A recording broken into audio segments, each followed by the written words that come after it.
नमस्कार दोस्तों, आप देख रहे हैं आपका अपना यूट्यूब चैनल प्रथम कोचिंग प्रतापगढ़ में स्वागत है। और आज हम आपके मानव स्वास्थ्य एवं रोग के दूसरा पार्ट लेकर आए हुए हैं। देखिएगा, प्रश्न है मलेरिया रोग किसके द्वारा फैलता है। तो ऑप्शन दिया है मक्खी, मच्छर, चूहा, जल। तो किसके द्वारा फैलता है? मच्छर के द्वारा फैलता है। देखेंगे इसकी व्याख्या। मच्छर मलेरिया रोग मादा एनोफिलीज के मच्छर के काटने से फैलता है। जब मच्छर किसी संक्रमित व्यक्ति को काटता है तो इसके शरीर में प्लाज्मोडियम नामक परजीवी प्रवेश कर जाता है। फिर स्वस्थ व्यक्ति को काटने से उसमें क्या हो जाता है? फैल जाता है। अगला है मक्खी। मक्खी क्या करती है? मक्खी मुख्य रूप से हैजा और टाइफाइड जैसी बीमारी को फैलाती है। देखते हैं चूहा। चूहा से क्या होता है? चूहा से प्लेग नामक जैसी बीमारी होती है। जल दूषित हो तो हैजा, पेचिस, पीलिया जैसी बीमारियां होती हैं, लेकिन मलेरिया नहीं है। जल से मलेरिया नहीं होती है। मलेरिया सिर्फ मच्छर काटने से ही होती है। अगला है शरीर में रोग प्रतिरोधक क्षमता किससे बढ़ती है? रोग प्रतिरोधक क्षमता जो किससे बढ़ती है? तो किससे बढ़ती है? व्यायाम से बढ़ती है। तो हम देखते हैं नियमित रूप से व्यायाम करने से शरीर में प्रतिरोधक क्षमता मजबूत होती है। अगला है प्रश्न है पोलियो रोग किस प्रकार का रोग है? पोलियो रोग जो है वो किस प्रकार के रोग हैं? तो आप बताइएगा। तो पोलियो जो रोग होता है वो विषाणु जनित रोग है। कैसा रोग है? विषाणु जनित रोग है। देखते हैं, व्याख्या करते हैं। विषाणु जनित रोग पोलियो का अत्यधिक संक्रामक बीमारी है जो पोलियो वायरस नामक विषाणु के कारण होती है।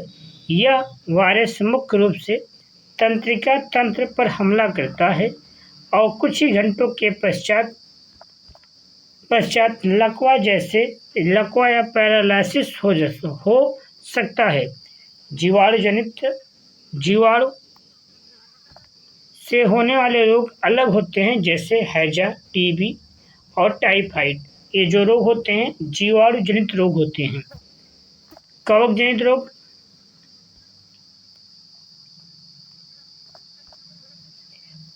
कवक जनित रोग के कारण मुख्य रूप से त्वचा संबंधी रोग होते हैं, जैसे दाद, खाज, खुजली। ये सब रोग कवक जनित होते हैं। पोषण जनित रोग पोषण तत्वों, विटामिन, मिनरल्स आदि की कमी से होने वाले रोगों को पोषण जनित रोग कहते हैं, जैसा कि स्कर्वी या रिकेटस होता है। पोषण जनित रोग से क्या क्या होता है? स्कर्वी या रिकेटस। पोलियो किसी भी पोषक तत्व की कमी से नहीं बल्कि संक्रमण वायरस से होता है। पोलियो ये पोषक तत्व की कमी से नहीं होता है, यह किससे होता है? वायरस के संक्रमण के कारण होता है। अगला है विटामिन डी की कमी से कौन सा रोग होता है? विटामिन डी की कमी से कौन सा रोग होता है? रिकेटस रोग होता है। विटामिन डी की कमी से कौन सा रोग होता है? रिकेटस रोग होता है। देखेंगे, रिकेटस विटामिन डी की कमी से बच्चों में रिकेटस रोग हो जाता है और यह रोग के जो लक्षण होते हैं, हड्डियां कमजोर हो जाती हैं, मुलायम हो जाती हैं और टेढ़ी हो जाती हैं। वयस्कों में इसकी कमी से मालेशिया नामक रोग होता है। स्कर्वी यह विटामिन सी की कमी से होता है। इसमें मसूड़ों से खून आने लगता है। क्या आने लगता है? मसूड़ों से खून आने लगता है। एनीमिया यह शरीर के आयरन, लोहे, विटामिन B12 की कमी से होता है। इसे रक्त अल्पता खून की कमी भी कहते हैं। घेघा या आयोडीन की कमी से होता है। इसमें गले की थायराइड ग्रंथि सूजन आ जाती है। घेघा जो होता है या आयोडीन की कमी से होता है। तो हम देखेंगे अगला प्रश्न, मानव शरीर में कुल कितनी हड्डियां होती हैं? तो मानव शरीर में कुल कितनी हड्डियां होती हैं? 206 हड्डियां होती हैं। प्रश्न है, रक्त का थक्का जमने में सहायक है। तो रक्त का थक्का जो जमने में सहायक है वो है प्लेटलेट्स। प्लेटलेट्स होता है। प्लेटलेट्स को हम इन्हें थ्रोम्बोसाइट भी कहते हैं। रक्त में पाई जाने वाली बहुत छोटी कोशिकाएं होती है। शरीर में भी कहीं भी चोट लगने से कोशिकाएं सक्रिय होकर बहते हुए खून को रोकने के लिए जाल या प्लग बनाती हैं, जिससे रक्त का थक्का जम जाता है। आरबीसी का कार्य क्या है? आरबीसी ये लाल रक्त कणिकाएं होती हैं, रेड ब्लड सेल होती हैं, जो पूरे शरीर में ऑक्सीजन और कार्बन डाइऑक्साइड का परिवहन करने के काम करती है। डब्ल्यूबीसी श्वेत रक्त कणिकाएं, व्हाइट ब्लड सेल, शरीर को संक्रमण और हानिकारक जीवाणुओं से बचाकर प्रतिरोधक क्षमता को प्रदान करती हैं। प्लाज्मा रक्त का तरल भाग है। इसमें लगभग 55% जल पाया जाता है। हल्के इसमें थक्का जमने वाले प्रोटीन फाइब्रोजोनिन होते हैं, लेकिन मुख्य कोशिकाएं भूमिका प्लेटलेट्स की होती है। प्रश्न है, आयोडीन की कमी से कौन सा रोग होता है? आयोडीन की कमी से घेंघा रोग होता है। कौन सा रोग होता है? घेंघा रोग होता है।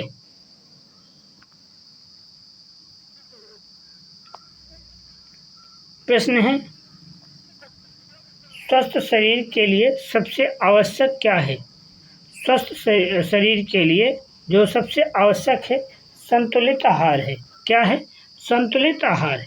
तो आप लोग को बता दें कि यूपी टेट की साइंस की सीरीज चल रही है।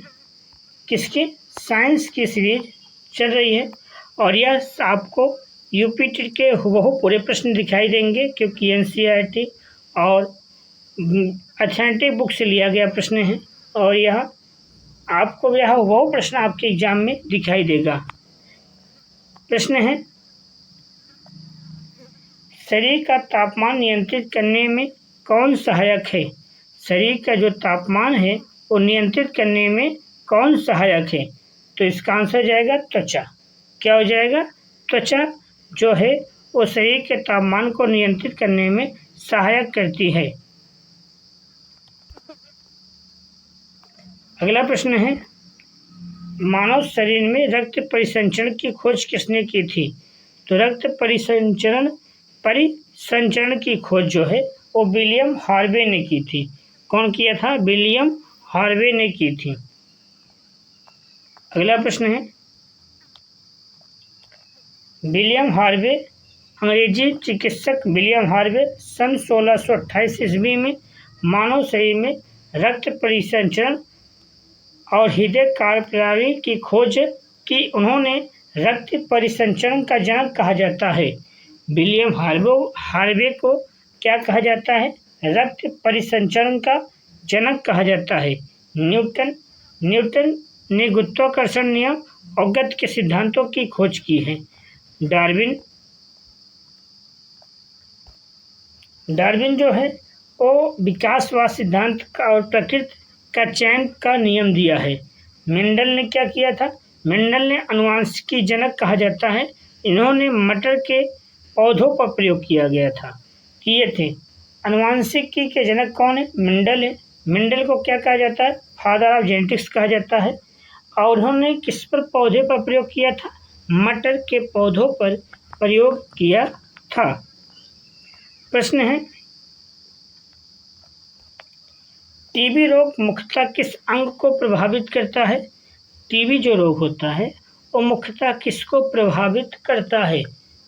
तो यह फेफड़े को प्रभावित करता है। या किसको प्रभावित करता है? फेफड़ों को प्रभावित करता है। देखेंगे कि शरीर में ऊर्जा किससे प्राप्त होती है। शरीर में जो ऊर्जा होती है वो किससे प्राप्त होती है। शरीर में ऊर्जा जो है वह कार्बोहाइड्रेट से प्राप्त होती है। किससे प्राप्त होती है? कार्बोहाइड्रेट से। अगला प्रश्न है, मनुष्य में रक्त समूहों की खोज किसने की थी। तो रक्त समूहों की खोज जिसने की थी वो लैंड स्टीनर थे। कौन थे? लैंड स्टीनर थे। कौन थे? लैंड स्टीनर थे।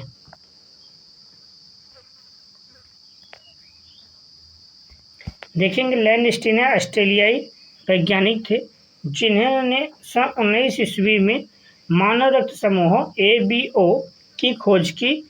उन्होंने खोज के लिए 1930 में नोबेल पुरस्कार मिला। लैंड स्टीनर को प्रश्न पूछ सकता है कि लैंड स्टीनर को नोबेल पुरस्कार किस सन मिला? 1930 में। किस क्षेत्र में? चिकित्सा के क्षेत्र में। विलियम हार्वे रक्त परिसंचरण की खोज की। लुई पाश्चर रेबीज टीके की खोज की। दूध के पाश्चुरीकरण की तकनीक विकसित की। एडवर्ड जेनर ने दुनिया का पहला टीका विकसित किया जो चेचक का था। उन्होंने इम्यूनोलॉजी का पिता कहा जाता है।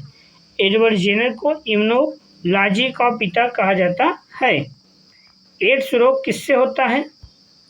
एड्स जो रोग होता है वो HIV से होता है। किससे होता है? HIV से होता है। क्या होता है? किससे होता है? HIV से। HIV का जो फुल फॉर्म है एक्वायर्ड इम्यूनोडेफिशिएंसी सिंड्रोम नामक वायरस से HIV होता है। देखेंगे, डेंगू वायरस से क्या होता है? बुखार होता है, जो किससे काटने से? मादा एडिस मच्छर के काटने से डेंगू रोग होता है। पोलियो वायरस, ये पोलियो रोग होता है। यह तंत्रिका तंत्र को क्या करता है? प्रभावित करता है। कोरोना वायरस जैसे कोविड-19 की बीमारी होती है, यह मुख्य रूप से स्वतंत्र तंत्र रेस्पिरेटरी सिस्टम को प्रभावित करती है। मानव शरीर में भोजन का अवशोषण कहाँ होता है? तो भोजन का जो अवशोषण होता है वो छोटी आंत में होता है। कहाँ होता है? छोटी आंत में। छोटी आंत में भोजन का जो है पाचन होता है। बड़ी आंत मुख्य रूप से पानी कुछ लवणों का अवशोषण करती है लेकिन भोजन का नहीं। आमाशय जो होता है वो भोजन का मंथन करती है, प्रोटीन का पाचन शुरू करता है। यहाँ पानी, एल्कोहल, कुछ दवाएं का ही अवशोषण होता है लेकिन भोजन का नहीं होता है।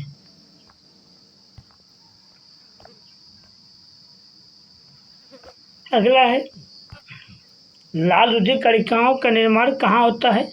कहाँ होता है? अस्थिमज्जा में होता है। कहाँ होता है? अस्थिमज्जा में होता है।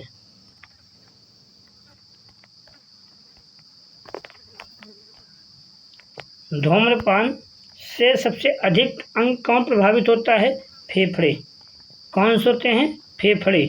शरीर के जल की कमी से कौन सी स्थिति उत्पन्न होती है? तो इसमें कौन सी उत्पन्न होगी? निर्जलीकरण उत्पन्न होगी।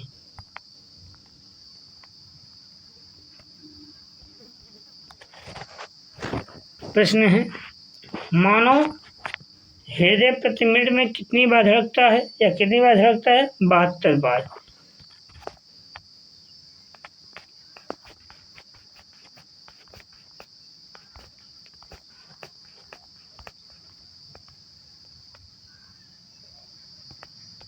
देखेंगे, संतुलित आहार में क्या क्या शामिल होने चाहिए? सभी पोषक तत्व को शामिल होने चाहिए। तो आज तक यही बात करते हैं।